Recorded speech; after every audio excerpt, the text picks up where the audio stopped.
All right. So this is something I wanted to talk about, and it's Joe Biden's unemployment policy. So, for those of you who don't know, right now, it's basically Joe Biden's giving you an extra $300 a week on top of your unemployment if you're unemployed, which is well intentioned, of course, but unfortunately, it's having the negative impact of low skill labor, especially not being able to fulfill its employment. So, low skill labor jobs, specifically small businesses, not being able to find manpower to actually work, which is having a negative impact on the economy. And it really does come down to the fact that like these are conditional welfare type programs, and when you create conditions for these types of things, people try to satisfy the condition rather than overcome it, right? So, and I don't blame them. You know, if I was unemployed right now and I was making, $200 a week plus an extra $300, why would I go back to some minimum wage or low paying job? Of course, it makes perfect sense. People are inherently selfish, but like selfish isn't necessarily a bad thing. Ride it till it dies. Am I right? So I don't blame the people on it, and I don't blame Joe Biden for doing it, but it is having a negative impact. And they can offer as many incentives as they want, but people simply aren't, going for the job. Now, a lot of progressives will talk about how this really is because these jobs overall have low pay and because of COVID scares, which I get it. COVID is scary. We understand it. But at the end of the day, get your vaccine and get back to work. Fundamentally speaking, contributing to the economy is contributing to society. Like that's kind of how the system works. Everybody, regardless of whatever, government type you agree with, needs to work to contribute to society, or at least most people should. But anyway, a lot of progressives are talking about, well, this is showing that there's low pay. People won't work because it's low pay. Well, it's because the pay is under the unemployment benefits. That's literally it. If you cut the unemployment benefits, people would go back to work, which is probably what we need to do. Now, that being said, that there are some reasons, like, especially for parents who can't figure out what to do with their kids. I understand. Like, it's difficult to find childcare. There's other situations like that make sense as to why parents may need to stay home.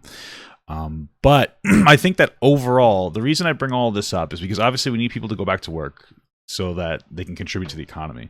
But I also think that this is one of those situations where it's time for us to look at the problems that we have and go, okay, what's a real solution instead of what are the general solutions? For instance, progressives will contribute this to low pay. So they'll be like, well, let's raise pay to 15 an hour minimum wage. Impractical, right? It's going to cause a surge of job losses overall. Big businesses are going to push towards technologies and automation faster. I understand that they already are, but you need to keep in mind that just because things are going in a direction doesn't mean we should jumpstart them into that direction, because that'll have more issues. Right now, we're still struggling to figure out how to deal with automation, and to do it faster doesn't help. And then, like I was saying, small businesses will struggle to even be able to exist. Labor costs are generally 20 to 35% of your small business. So imagine doubling that. Imagine paying $7.50 an hour. And I understand it's over 5 years, but it's not slow. $1.50 a year isn't a low increase. And of course, there's other things. It's just simply, I know people say, well, if you get paid more, there's more money in the economy. Unfortunately, it doesn't work exactly like that. You have to understand that there are a lot of people who are dependent on welfare programs, especially when you make below a certain amount of money. And so there are either people that are fully on welfare, which won't be getting more money to contribute to the economy, or they'll be working with welfare, and then making more money will make them lose their welfare. So there won't be more money going into the economy, because welfare quite literally is subsidizing their lack of pay. And so they won't really be getting more money to go into the economy. It's going to shit on small businesses. Big businesses are just going to automate faster. We're going to go into chaos. Now, why am I saying all this? Because there are other types of solutions. The two biggest issues I see right now, the biggest progressive issue is lack of pay, and the biggest conservative issue is conditional welfare programs. And so what we need to do is we need to say, like, okay, well, what is a conditional welfare program? Like I mentioned it before, but very quickly, some form of conditional welfare, which is the way our welfare works, is where there's a particular condition, obviously, in order to have welfare. So, for instance, the condition of you get more money if you're a single mother. Well, that's intended to help single mothers, but what happens is it does advocate for more single motherhood. We've seen increased single motherhood rates over the past several decades.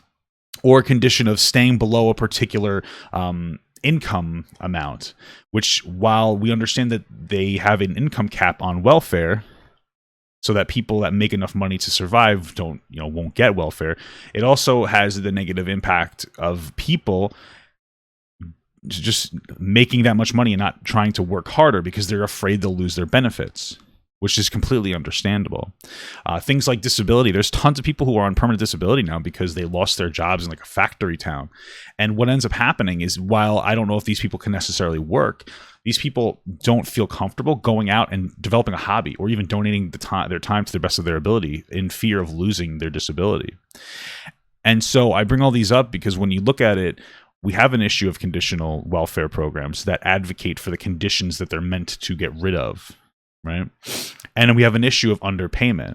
And so what can we honestly do to solve both of those problems? And it's one of those things where we have to start looking into alternative sources of income, which for me is a universal basic income. Now, I believe in $1,000 a month UBI. That is the literal only condition is not being on our current welfare system. Maybe you think it should be less. Maybe you think there should be a negative income tax. I don't know. But I think that it's time for us to start thinking about those, because those aren't going to have the negative impacts of raising minimum wage.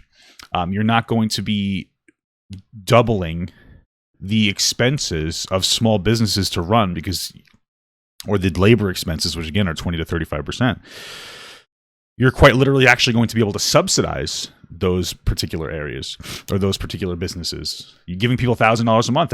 If I was getting $1,000 a month, I would have much less of an issue getting a minimum wage job, right? Imagine you get $1,000 a month working for $7.50 an hour. What is that? I think that's like $1,000 or so dollars. I don't really care about the math, but you understand we're basically just double the minimum wage for low skilled labor, but we didn't actually have to make it contingent on small businesses. And since you're not doing it for the big businesses either, they're not going to automate faster. I'm just saying, I know a lot of people get uncomfortable with this concept. Progressives should love this concept. I don't understand why they don't. It's interesting because it's a little bit of an outside the box perspective on capitalism. But for some reason, progressives who love socialism don't want to think outside of the box. I don't know why. I understand why it's something that's like a little, a little bit of a cautious step for conservatives. But like, honestly, if you really engage and look into universal basic income, I think that you'll find that it's not as scary as you might think.